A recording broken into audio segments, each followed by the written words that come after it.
बहस बनेगी जैनल साहब, या डू यू थिंक कि भारत अभी भी उन्हीं सोचों में है और उन्हीं गुमानों में है कि वो इस खित्ते का बॉस है या चौधरी है? तो जो आपकी वही पुलवामा की तरफ दिलवाता हूँ कि पुलवामा में जैसे ये इंसिडेंट हुआ तो जो ताकतें जो दुनिया में असर रसूख रखती हैं, अमेरिका, फ्रांस, ऑस्ट्रेलिया वगैरह, इन्होंने फौरन कह दिया था कि India retains the right to retaliate. उसकी वजह यही है कि इन लोगों के इन ममालिक के ज़हन में ये है कि भारत में अगर कुछ होता है तो हमें सबूत की जरूरत नहीं है, ये कराता ही पाकिस्तान। तरीकाकार भारत की हुकूमत ने सोचा है और वो तरीका ये है कि एक फॉल्स फ्लैग ऑपरेशन करवाया जाएगा।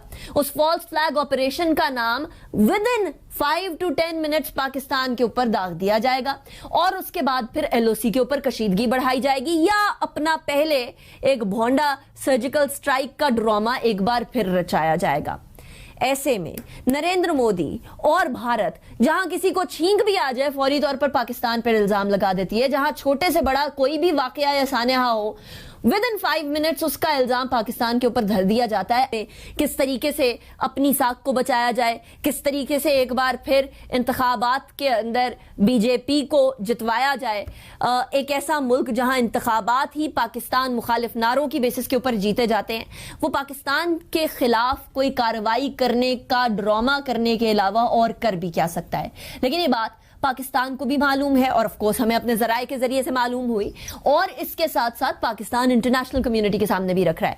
आज एक हंगामी इजलास तलब किया गया ओआईसी के कश्मीर राबता ग्रुप का, जिसके सामने फॉरेन मिनिस्टर शाह महमूद कुरैशी साहब ने कुछ हकायक रखे। पाकिस्तान के खिलाफ भारत के अज़ाइम, कश्मीरियों के खिलाफ भारत के मजालिम सामने रख दिए और फॉल्स फ्लैग ऑपरेशन की भी बात की। इस टॉपिक के हवाले से बात करेंगे। इमरान खान साहब भी कुछ कंफ्यूजिंग स्टेटमेंट्स दे चुके हैं। यह मामला बतदरीज बढ़ रहा है, सिचुएशन तब्दील हो रही है, लेकिन जिम्मेदारी हुकूमत की यह है कि बड़ा सोच समझ के बात की जाए। जनरल साहब, सबसे पहले ओआईसी के कश्मीर राबता ग्रुप की आज मुलाकात हुई है। उसके अंदर वजीर खारजा शाह महमूद कुरैशी साहब ने बड़े वाज़ेह तौर पर कुछ बातों का जिक्र किया है, जिसके अंदर से एक फॉल्स फ्लैग ऑपरेशन भी है। लद्दाख के अंदर बिगड़ती हुई सूरत हाल, नेपाल के साथ ताल्लुकात जितनी तेजी से बिगड़ते हुए नजर आ रहे हैं भारत के, और यहाँ पाकिस्तान के साथ ऑलरेडी कशीदा सूरत हाल भारत के लिए कोई परेशानी का बायस बनेगी जैनल साहब, या डू यू थिंक कि भारत अभी भी उन्हीं सोचों में है और उन्हीं गुमानों में है कि वो इस खित्ते का बॉस है या चौधरी है? देखिए, इस वक्त दो चीजें हैं जो भारत के लिए इंपॉर्टेंट है, ये मोदी के लिए इंपॉर्टेंट है, आप कह लीजिए। एक तो ये है कि चाइना और इंडिया का जो LAC line of actual control जैसे कह रहे हैं लद्दाख में, उसके बारे में बावजूद इसके कि कोई अभी वायलेंस नहीं, लेकिन सिचुएशन को स्टेबल नहीं कहा जा सकता। कल इंडियन एयर चीफ ने कहा कि जनाब उनकी एयर एक्टिविटी काफी देखी जा रही है, बड़ी अनयूजुअल किस्म की चाइना की एयर एक्टिविटी। इसका मतलब है कि अभी कोई शुबात मौजूद है कि शायद कोई नया इंसिडेंट न हो जाए। तो मेरा ख्याल है कि जब इनकी बातचीत होती है और कोई अंडरस्टैंडिंग हो जाए और फिर ये कोई सिचुएशन स्टेबल हो जाए लद्दाख LAC पे, तो फिर आप सोचिए कि भारत को इसके लिए मैंने देखा है कि अभी तक हमारी गवर्नमेंट ने कोई खास लॉबिंग नहीं की, कोई खास दुनिया के अंदर शोर पैदा नहीं किया। जनरल साहब, आज जो फॉरेन मिनिस्टर शाह महमूद कुरैशी साहब की ओआईसी के कश्मीर ग्रुप से वर्चुअल मुलाकात थी, उसके अंदर उन्होंने फॉल्स फ्लैग का जिक्र किया है। Do you think this is not enough?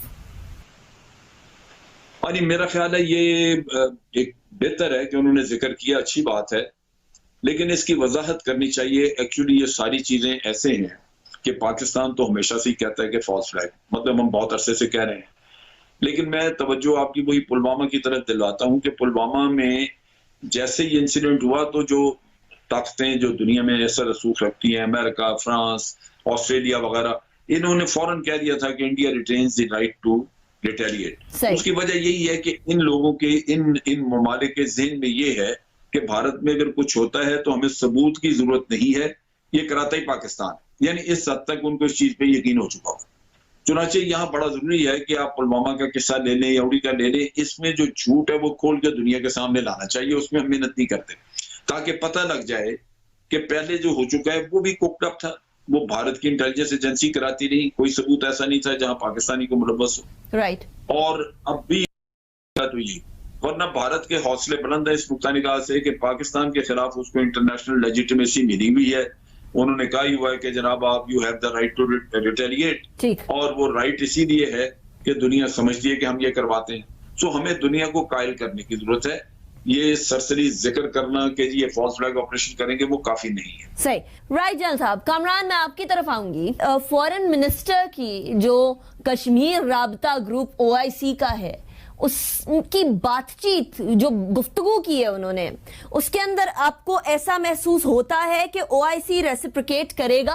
क्योंकि OIC के बहुत सारे मुमालिक ऐसे थे जो अब से कुछ महीने पहले तक भारत के बड़े ही करीबी दोस्त थे, और करीबी दोस्त होने की वजह से कश्मीर का कॉज अक्सर औकात बड़े बुरे तरीके से डैमेज भी होता आया। आज फॉरेन मिनिस्टर ने OIC के इस कश्मीर राबता ग्रुप से जो बात की है वो क्या बंद कानों पे पड़ेगी, या डू यू थिंक उसका कोई रिएक्शन होगा? देखिए, हमें इन चीजों को जज्बात से हट के रियलिस्टिक पिक्चर देखनी चाहिए। रियलिस्टिक पिक्चर ये है कि अगर हम ये तवक्को रखें कि बहुत ज्यादा अच्छा रिस्पांस मिलेगा हमें मुस्लिम ममालिक से, खास करके जो हमारे अरब ममालिक हैं, तो मेरा ख्याल में ये बिल्कुल भी ठीक नहीं है। आई थिंक हमें प्रैग्मेटिक होके देखना पड़ेगा।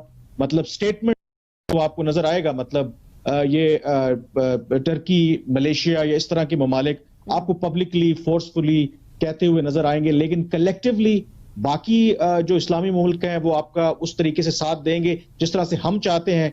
मुझे उतनी तवक्को नहीं है, क्योंकि अगर आप कुआलालंपुर समिट में जो कुछ हुआ और पाकिस्तान और वज़ीर आज़म इमरान खान ने जिस तरीके से यू टर्न लिया, उसमें एक ऑफर जो सऊदी अरब ने उस वक्त हमें दी, या हमारा जो मुतालबा था कि काउंसिल ऑफ फॉरेन मिनिस्टर्स की मीटिंग होनी है, हमने कहा कि वो पाकिस्तान में हो, और इस साल गालिबन वो मीटिंग होनी थी। लेकिन इनिशियली सऊदी अरब ने एग्री किया कि आप पहले मलेशिया जो समिट है उससे बायकॉट करें या ना जाएं, तो शायद हम उसके बारे में सोचेंगे। लेकिन वो फिर लारा उन्होंने लगा के छोड़ दिया, क्योंकि ये मत भूलें कि ये OIC का कश्मीर के ऊपर कॉन्टैक्ट ग्रुप है, मतलब एक छोटा ग्रुप है। लेकिन पाकिस्तान चाह रहा था कि OIC के काउंसिल ऑफ फॉरेन मिनिस्टर्स की एक्सक्लूसिवली मीटिंग हो कश्मीर के ऊपर। उसमें फिर 57 फॉरेन मिनिस्टर्स आ जाते हैं, उसका जो इम्पैक्ट है वो बिल्कुल मुख्तलिफ है। तो इसका मतलब है कि अभी तक अगर पाकिस्तान कन्विंस नहीं कर पाया, जो असर रसूख रखने वाले ममालिक हैं, खास करके सऊदी अरब जो OIC को लीड करता है, तो इस OIC कॉन्टैक्ट ग्रुप से भी सिवाय करारदाद जरूर आ जाएगी, लेकिन उसका प्रैक्टिकली जो इम्पैक्ट है मुझे होता नजर नहीं आता।